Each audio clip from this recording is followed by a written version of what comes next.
Now my Bible wants to do an update. I'm like, can't right now, you gotta hold on. I'm gonna put these on because I want to. Happy Valentine's Day to everybody, by the way. Happy Valentine's Day. Coming up to a couple more days right around the corner. 3 more days, something like that. We'll get it all set up. I'm gonna put these on so I can read this to you this morning. We all talk about, love has been around since the beginning of time because the Bible says that God is love. God created us. That's when time started for all of us. So love has been around a long time, but the actual Valentine and the Valentine celebration, if my sources through the internet are correct, which I always call the internet, the galaxy's restroom wall, because you can write on it what you want.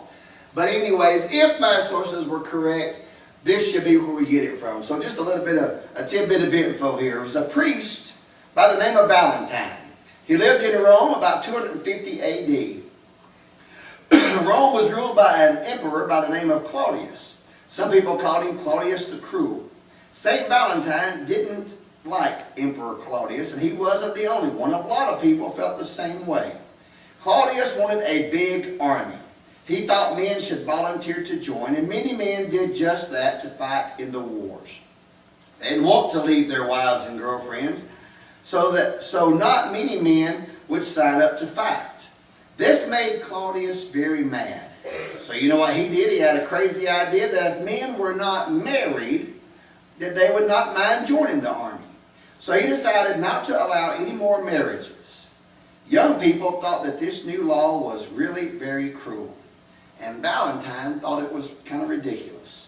One of his favorite jobs as a priest was to marry young people. After Emperor Claudius passed his law, he kept on performing the marriage, but secretly. He would whisper the words of the ceremony while listening for soldiers on the steps outside. One night he did hear footsteps. The couple he was marrying escaped, but he was caught and thrown in jail and told that his punishment was death. St. Valentine tried to stay cheerful, and you know what happened? Many young people come to jail to visit him, and they threw flowers and notes up to his window. They wanted him to know that they too believed in love. One of these young people was the daughter of the prison guard. Her father allowed her to visit him in his cell. They often sat and talked for hours, and she believed he did the right thing by ignoring the emperor and performing the marriage ceremonies. On the day that he was to die, he left her a note thanking her for her friendship and loyalty. And he signed it, "Love from your Valentine." The note started the custom of exchanging love notes on Valentine's Day, and it was written on the day that he died, February the 14th, 269 A.D. And now, of course, people remember this day as we celebrate it. But most importantly, they should think about love and friendship. And when they think of Emperor Claudius, they remember how that he tried to stand in the way of love, but that really nothing can beat or stand where true love really exists. True love, isn't that something that everyone looks for? One of my all-time favorite movies, I think it was in that one, the Princess Bride. And this priest comes out and love, true love. We've got to have that true love, that love that is ready to go out and just step out there, where it is supposed to be, that steps over and beyond what we see in life and looks and thinks not just of the normal, but thinks ahead. Peter Ustinov, he was a 2-time Academy Award-winning film actor and director. He said, "Love is an act of endless forgiveness, a tender look which becomes a habit." Henry Miller, which is a famous American novelist and painter, said, "The one thing that we can never get enough of is love. And the one thing we can never give enough of is love." Isn't that true? You can't get enough. That's something that you never can just get too much of. It doesn't seem like if everybody just loved you, there was still room for a little bit more. And to give love. We always should be able to give and to show love as well. Love is a very important thing in our life. We are created, the Bible says, in the image and the likeness of God. The Bible tells us that God is love. Therefore, we are created with a lot of love in mind. With a lot of love that's just built in. It's just inside us. It's not snails and puppy dog tails. There's love there. Of course, a lot of people like the puppy dog tails and toe wag. But it's something that's just, it's love. It is built within us. There's, without love, you know, they used to, I read one thing about why in the world they would do it, I don't know. But at orphanages, they would actually do a test to where they would take some of these babies and they would love them and hug them and hold them. And they did so much better than the babies that they put on the other side, where they never showed any love to. As a matter of fact, some of them had even got sick and died, whereas the ones that were shown love constantly, they thrived in life. Love is very important. As a matter of fact, Paul said in 1 Corinthians chapter 13, though I speak with the tongues of men and of angels, and have not charity. The word charity translate directly into the word love. Though I have not love, I am become a sounding brass or a tinkling cymbal. And that's it. Boy, the drums, boy, they look cool. They sound cool, you know. But if all somebody did was come over here and do this, or just sit there and just beat on, I ain't got the sticks with me, but just beat on everything and make a noise, eventually it would get on your nerves. Plain and simple. Eventually it would just tear you up. You'd be like, shut up, quit, stop it, you know. It is just a noise that's filling the room. It's very much heard, but it can get annoying. Folks, what you sit there and say and try to do, if you ain't backed it up with the love, it's nothing but that. It's a lot of noise, plain and simple. Just a lot of noise that eventually becomes aggravating and can eventually just get on somebody's nerves to where you might as well just be kicked aside because you're causing more damage than good. And though I have the gift of prophecy and understand all mysteries and all knowledge, though I have all faith and though I could remove mountains and have not love, I am nothing. Boy, Paul's putting it out there. I could have all these gifts that God gives me. Man, I could have everything, but if I ain't got love, what do I really have? Though I bestow all my goods to feed the poor, though I give my body to be burned, and have not love, charity, it profiteth me nothing. Love suffereth long and is kind. Charity envieth not. It vaunteth not itself. It is not puffed up. Doth not behave itself unseemingly. Seeking not her own, is not easily provoked, and it thinks no evil. Does not behave itself unseemingly. Seeks not her own, is not easily provoked. In other words, it's not about what you can get for yourself. It's not about what can you finagle, what can you twist. How can you bring it back to where the love is going to do benefit and benefit only you. It is the benefit for you, but it's the benefit for those around you. It's not to be twisted. It's not to be tweaked out, but to stay as it is. It does not behave itself unseemingly. Let's see. Seeketh not her own, is not easily provoked, and thinketh no evil. Rejoiceth not in iniquity, but rejoice in the truth. In other words, we get back to that old question. This is the first thing that reminded me of it when I was thinking about that verse.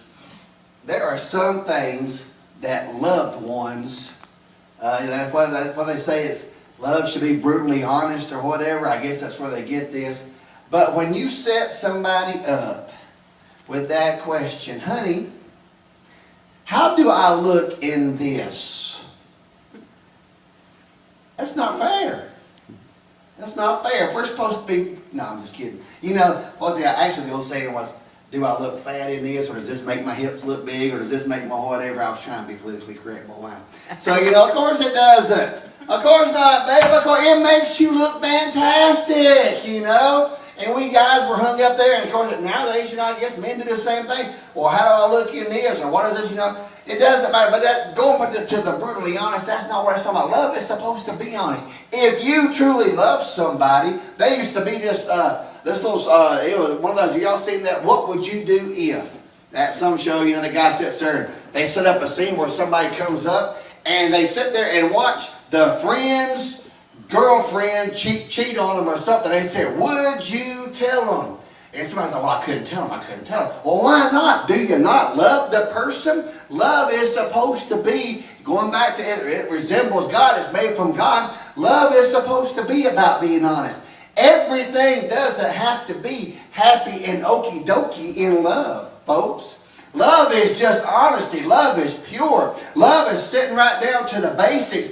It is what helps us. Everything in life ain't going to be just sweet. We always just think love is the roses, the chocolates, the flowers, the gifts. No, love goes through the hard times just as much as it goes through the good times. It's supposed to be honest. You really and truly love somebody, you really and truly have love in your heart, it doesn't matter then, because what you do, what you tell them, if it's out of love, that's what the Bible is talking about here. If it's out of love, it's okay. It doesn't always, like I say, pin up all the roses. It's not puffed up. Rejoiceth not in iniquity, but in the truth. Beareth all things, believeth all things, hopeth all things, endureth all things.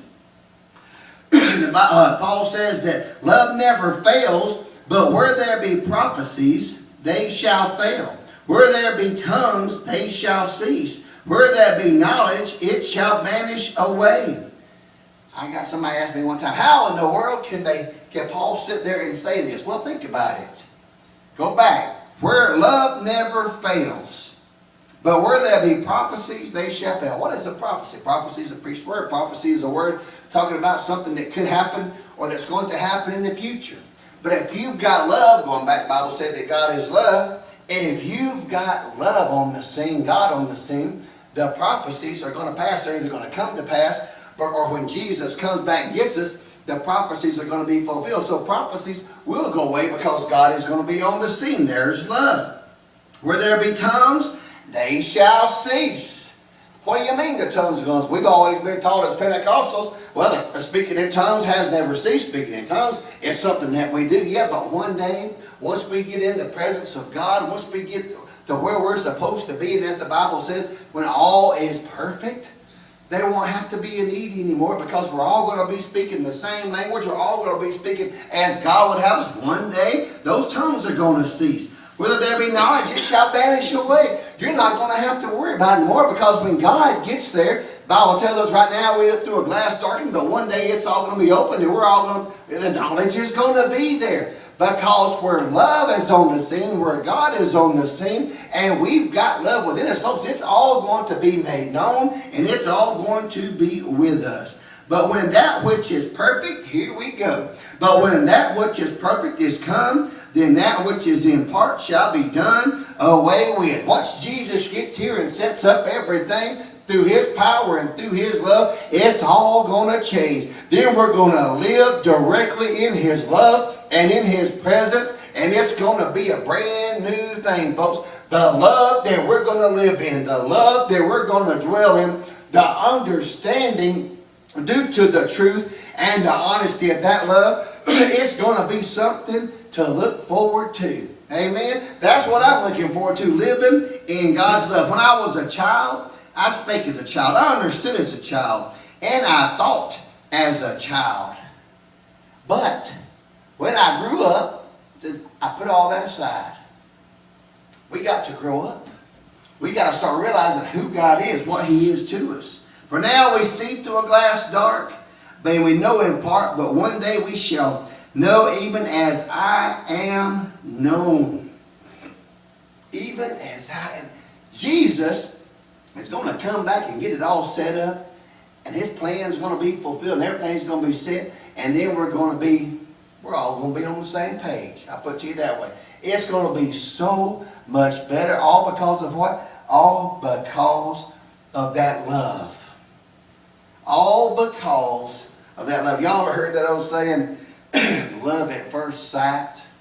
You know, a lot of people think love is a visual thing. They'll look at some beautiful picture. Oh, I love that. And they'll look at it, you know, or, oh, I just truly, or eat some food. You see this beautiful buffet. Oh, Lord, look at this. I love this. Oh, I love it. it becomes more or less it can become like one of our senses. More or less, we think love should be a sense-giving thing.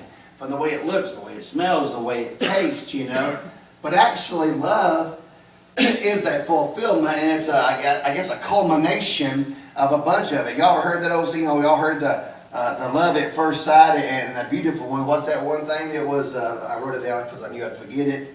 Beauty is skin deep. Beauty, so isn't that what it is? Yeah, beauty is skin deep, but ugly goes all the way to the bone. Y'all ever heard that one, you know? You know, and truthfully, the saying wasn't meant that, oh, if you're ugly on the outside, you're ugly all the way through. It's talking about that someone that is ugly, it comes from within. I mean, it just comes within and it just pours its way out. They're brutal, they could be whatever.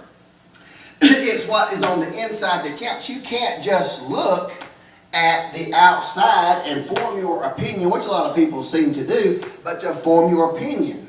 I love this little joke. It says a man was sitting on a plane, sitting down beside this beautiful, beautiful woman.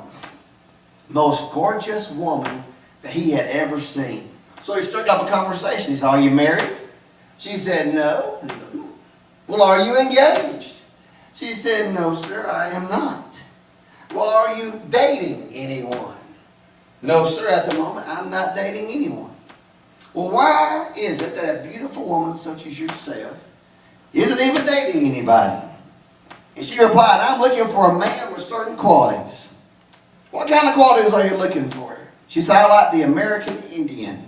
I love their skin color and their high cheekbones. I also like the Jewish men.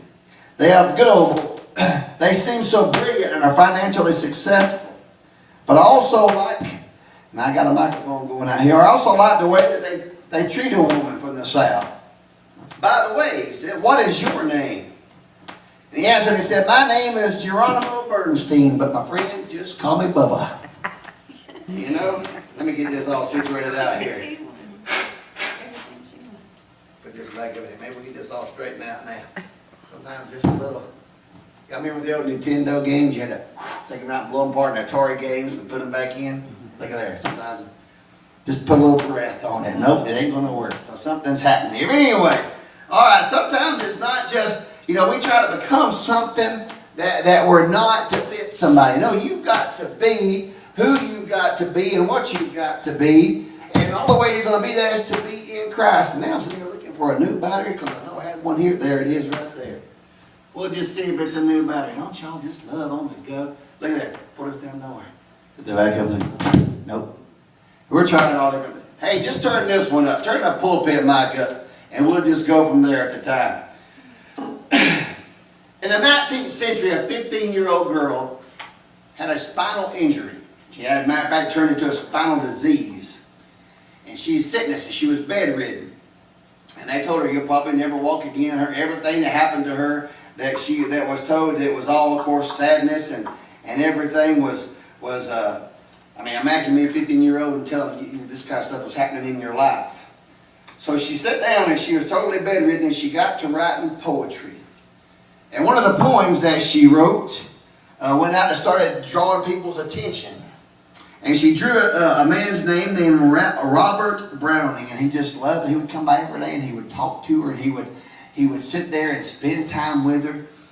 And she wrote a poem that was directed to him, and it was her most famous piece, and it was called The Sonnets from the Portuguese. And in this poem, she starts sitting there and she says, "How do I love thee? Let me count the ways." You know, and she would start naming off all the ways. In the Bible days, David, in the book of Psalms, chapter 116, David kind of takes this idea and he starts telling God, "God, how do I love thee?" He says, "I love thee, Lord, because he hath heard my voice and my supplications." Aren't you glad that God hears you when you speak? Man, that's definitely a reason to love somebody. Because you hear me, you listen to me.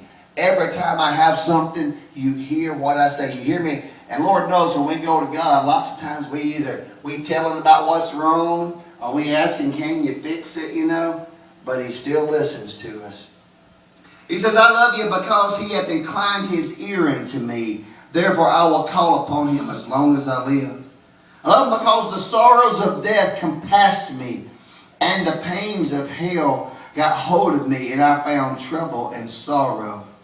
In time of death, man, when you're going through sickness, when you're going through the sorrow in life, it's awesome to know that God's going to be there for you. It's awesome to know that he is right there in your corner. He says, then I called upon the name of the Lord. O Lord, I beseech thee to deliver my soul. Gracious is the Lord and righteous. Yea, our God is merciful. Well, that's a reason to love him. How many times have we fell short, yet his grace and his love forgives us and picks us back up and brings us one more time back into that fold? How many times have we, on our own accord, walked off and walked and done what we wanted to do instead of following God's will? How many times have we said, tell you what, God, you can't come in here, so you sit right here, I'll be back to get you in a little bit. And we go do our own thing, yet God so graciously forgives and brings us back. Oh, what a way to love him. The Lord persevereth the simple.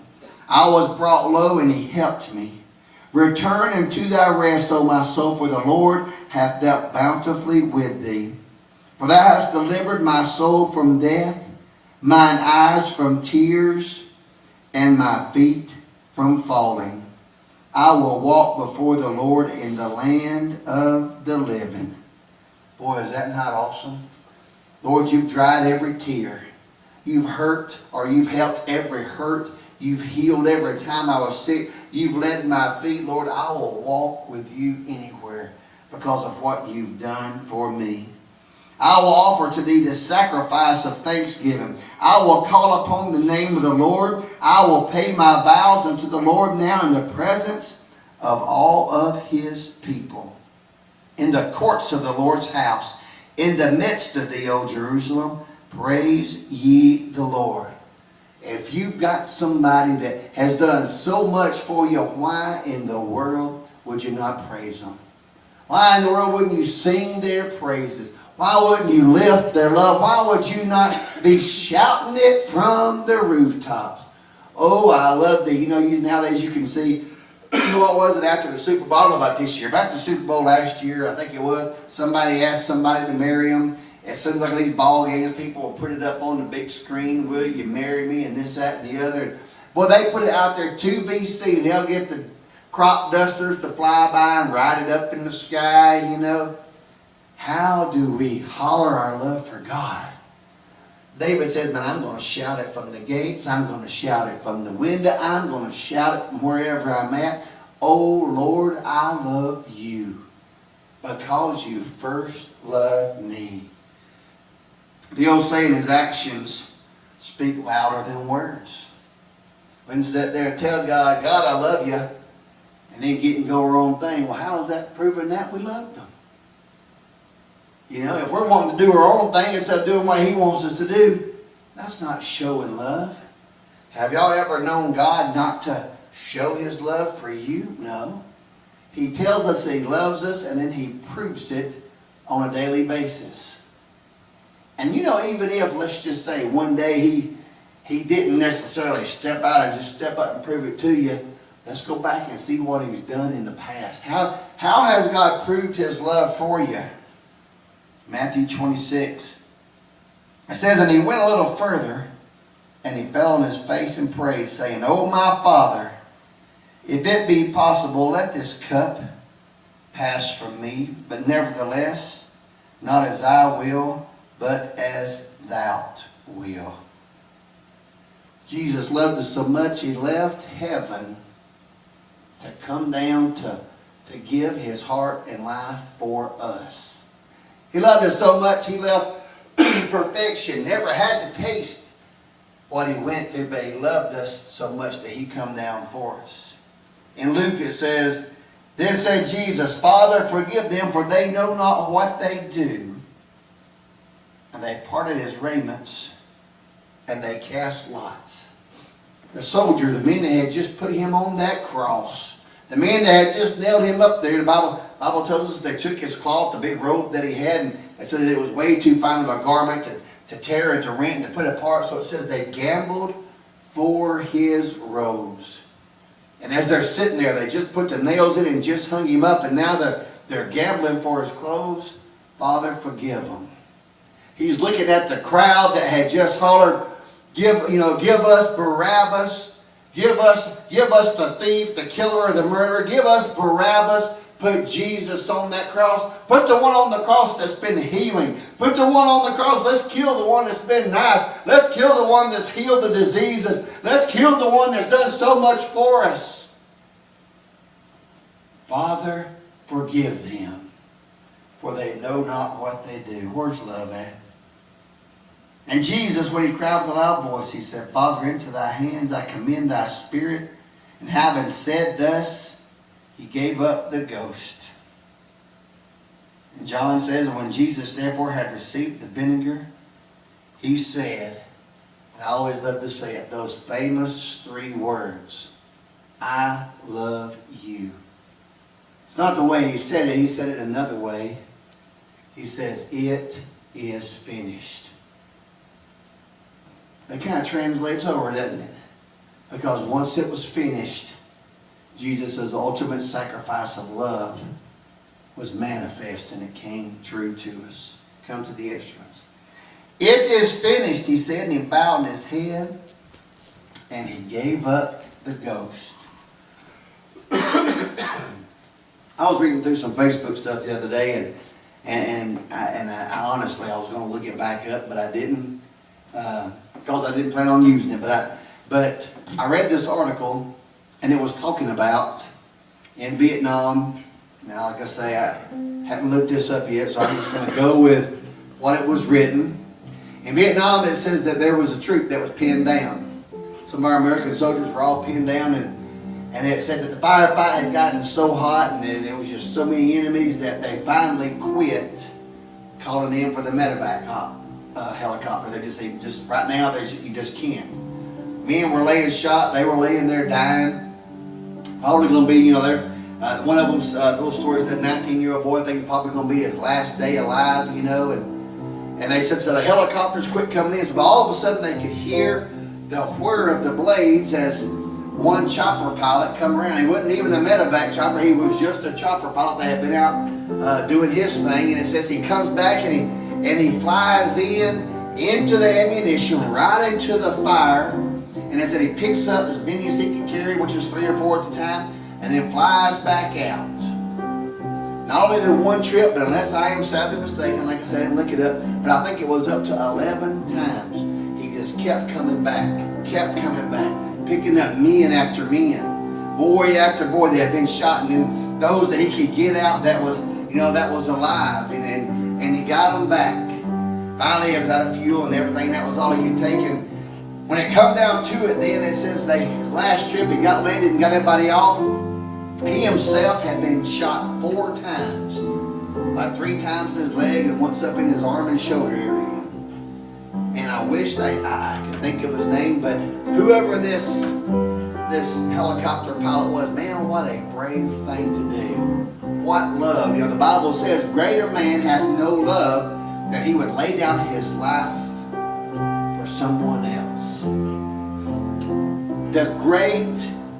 This great event that happened, this great awesome thing of him flying back and forth, man, it's remarkable. Hopefully he got the medals. Hopefully he got his just and rewards. Hopefully that he was recognized. And praise God and thank you for him. But do you know, if let's just say he had been shot down, he had been killed, or when he made it back, that he had died from his own wounds, yes, he would have saved a lot of lives. But do you know that, in all honesty, that would have been where it would have stopped. It would have, and I'm not making a small thing of it, but it would have stopped right there. And it's an awesome task, but that was it. But Jesus, with his sacrifice, laid down his life for us so that we could have not only life more abundantly here, but we could have an everlasting life in heaven. What this man did was incredible. But all he could do was save the physical. what Jesus did was save the physical, the spiritual, and the hereafter. We've got to, just going back to what I was talking about, talking about the offering. You know, about taking and giving. You know, God ain't going to just take it from you. You've got to offer it up willingly. The gifts that are given to us, they're just presented to us. We have to accept the gift. Then once we accept it, it's ours. God gave us the perfect gift of love, the perfect sacrifice, so that one day we could be with Him. But we have to accept it. Do you accept the love that Jesus has for you? Do you accept the love that He has? He has for everybody, but He has it for you, and He has it for you personally. He went on that cross for the whole world, but folks, it was for you personally. And you've got to accept it, and you've got to take it in. You've got to unwrap it and just hug it, love on it, and let it become part of you. You know, it beats chocolate, it beats flowers. It's eternal. Do you accept that gift of love that Jesus gave to you? I hope you do this morning. Stand to your feet.